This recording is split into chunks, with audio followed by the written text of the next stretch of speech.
कल हमारे पास कौन कौन से डेटाज हैं जो गोल्ड को इम्पैक्ट कर सकते हैं। तो सबसे पहले आज है हमारे पास फाइनल जीडीपी का डाटा और अनएम्प्लॉयमेंट क्लेम का डाटा, जो कि पाकिस्तानी टाइम शाम 5:30 बजे आएगा। और फ्राइडे को हमारे पास है जी कोर पीसीई प्राइस इंडेक्स का। तो टेक्निकल के साथ साथ आपने इन पर भी पूरा फोकस रखना है। ऐसा ना हो कि आपकी ट्रेड चल रही हो, आपने अपने टेक्निकल के मुताबिक अच्छी ट्रेड ली हो, लेकिन फंडामेंटल डाटा ऑपोजिट आ जाए और आपकी ट्रेड बढ़ जाए। तो बेहतर है इन पर भी आप पूरा फोकस करें। चलते हैं ट्रेडिंग व्यू के ऊपर और टेक्निकली भी बात कर लेते हैं। सबसे पहले डेली के टाइम फ्रेम से अगर मैं आपको दिखाऊं तो कल की जो हमारी डेली की कैंडल है वो हमारी क्लोज हुई है रेड। लेकिन इस रेड कैंडल से डरने की टेंशन नहीं है, क्योंकि आप देख सकते हैं कि गोल्ड कितने दिन से एक स्ट्रॉन्ग बुलिश मोमेंटम में है। तो करेक्शन तो करनी ही है गोल्ड ने, और करेक्शन करते हुए ऊपर जाए तो वो ज़्यादा बेहतर हो सकता है। तो सबसे पहले डेली टाइम फ्रेम में हमारे पास जो बाई के लेवल है मैं वो आपके साथ शेयर कर देता हूँ। फर्स्ट एरिया हमारे पास ये वाला है, इसको मैं ग्रीन कर देता हूँ। इसकी अगर मैं आपके साथ वैल्यू शेयर करूं तो इसकी वैल्यू है 3688 से लेके 3707। ये हमारे पास जोन है जहां से हम एक्सपेक्ट कर सकते हैं कि गोल्ड को यहां तक करेक्शन करनी चाहिए और उसके बाद मजीद अप साइड पे जाना चाहिए। इसके साथ हमारे पास डेली के टाइम फ्रेम में एक ये वाला लेवल भी है जहां से हमें बाई की अपॉर्चुनिटी देखनी चाहिए। अगर ये फर्स्ट एरिया हमारा ब्रेक होता है तो देन हम यहाँ से एक ट्रेड प्लानिंग करेंगे जिसे हम लॉन्ग टर्म के लिए भी बाई कर सकते हैं। इसकी वैल्यू मैं आपके साथ शेयर करूं तो इसकी वैल्यू है 3628 से लेके 3645, ये इसकी वैल्यू है। इसके बाद चलते हैं जी H4 में, और H4 में भी देखते हैं हमारे पास क्या स्ट्रक्चर है। तो H4 में भी जो हमारे ये वाले लेवल हैं एग्जैक्टली यही लेवल हैं जहां से हमें बाई करना चाहिए, और इन लेवल्स को मैं छोटा भी नहीं कर रहा, ये एग्जैक्टली सेम यही इसी तरह से लेवल होंगे जहां से हमें बाई करना चाहिए गोल्ड को करेक्शन के बाद। H1 को भी देखते हैं। तो H1 को अगर हम देखें तो H1 में हमारे पास यहाँ पे चेंज ऑफ करेक्टर हो चुका है, स्ट्रक्चर हमारा बेरिश हो चुका है इस जगह पे।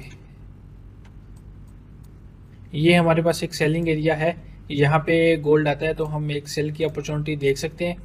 और इसकी अगर मैं आपके साथ वैल्यू शेयर करूँ तो इसकी वैल्यू है 3754 से लेके 3759, ये इसकी वैल्यू है। यहाँ पे गोल्ड आता है तो हम यहाँ से एक सेल की अपॉर्चुनिटी देख सकते हैं जिसका टारगेट हमारा ये लो होगा, और देन लास्ट टारगेट उसका हमारा 3707 भी हो सकता है। क्योंकि अभी गोल्ड को मजीद बाय होने के लिए इस लेवल तक आना लाजमी है, इसके बाद ही हमें एक अच्छी ट्रेड मिल सकती है। तो इसके बाद चलते हैं जी M15 को भी देख लेते हैं। और अगर M15 को देखें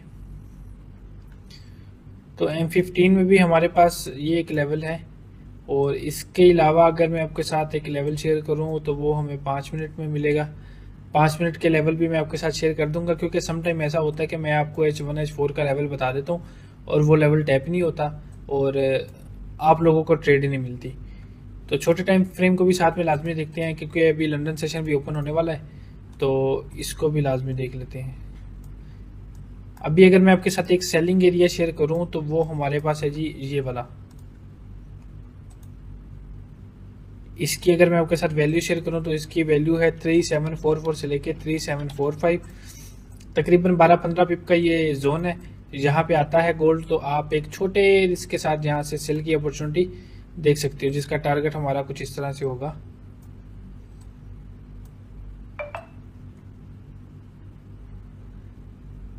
मैक्सिमम आपने यहाँ पे लेना है जी 10 पिप का रिस्क, और आपको यहाँ पे आराम से 150 पिप्स तक मिल सकते हैं। और अगर मैं आपको 5 मिनट में एक बाई का लेवल भी बताऊं तो वो हमारे पास है जी ये वाला।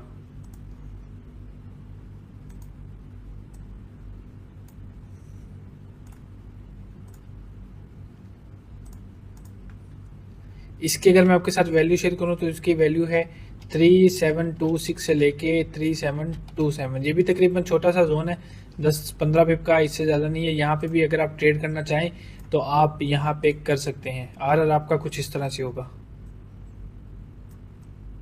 और यहाँ पे आपने ज़्यादा लंबा टारगेट नहीं रखना। यहाँ पे आपको 80 से 100 पिप्स मिले तो वो आप अपने बुक कर लें, और 1:1 पे अपना ही हाफ पोजीशन भी क्लोज कर दे ताकि आपकी ट्रेड जो है वो रिस्क फ्री हो जाए। अभी सेल के लिए 5 मिनट में आपके साथ ये एक लेवल है, और 5 मिनट में ही बाई के लिए आपके पास ये लेवल है, इसको भी आप नोट कर लें। और उसके बाद H4 में जो मैंने आपके साथ लेवल शेयर किए हैं बाई के लिए, जो अच्छा बाइंग एरिया है हमारे पास वो ये वाला है, इसको भी नोट कर लें। और H1 में आपके साथ मैंने एक सेलिंग एरिया शेयर किया है, वो हमारे पास ये वाला है। तो जितने भी लेवल दिए हैं इनको आप अपने ट्रेडिंग व्यू पे लाजमी मार्क करें, सेम इसी तरह, ताकि जब भी मार्केट इन लेवल पे आए तो आपको पता हो कि आपने यहाँ पे कौन सी ट्रेड ओपन करनी है, आपने किस तरह अपनी ट्रेड प्लान करनी है। वीडियो अच्छी लगी